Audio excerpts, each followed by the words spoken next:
La scena era straziante perché la persona era morta, non c'era più, e la moto era accartocciata su se stessa, l'auto che ha subito l'impatto aveva entrambe le porte, sia quella davanti che quella dietro, sfondate in modo importante. Squillava a vuoto il telefono sull'asfalto di via Cavin di Sala, a Milano. Gianluca Callegaro, 28 anni, non c'era già più. Ha perso la vita sul colpo al momento del violento impatto con l'auto guidata da un 68enne della zona. Secondo le prime ricostruzioni, ancora al vaglio degli inquirenti, il giovane stava percorrendo il tratto di strada verso Milano. L'auto davanti a lui ha cominciato a rallentare per far passare la Citroen Picasso che stava uscendo da via Galilei per immettersi in via Cavin di Sala.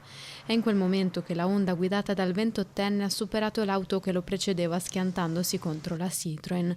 Un impatto violentissimo, sentito fino a centinaia di metri di distanza. Nonostante l'arrivo tempestivo dei soccorsi, per Gianluca non c'è stato nulla da fare. Mentre il 68enne a bordo della Citroen è stato prima estratto dalle lamiere dell'auto dei vigili del fuoco, poi stabilizzato sul posto e portato in ospedale. Non sarebbe ora in pericolo di vita. Gianluca, originario di Vigonza, abitava a Barbariga, lascia madre, padre e il fratello. Sono 3 le persone che in un anno e mezzo hanno perso la vita in quel tratto di strada. L'amministrazione, intanto, fa sapere che è prevista per le prossime settimane l'installazione di birilli fissi e corsie di decelerazione in una strada dove tutti corrono troppo veloci.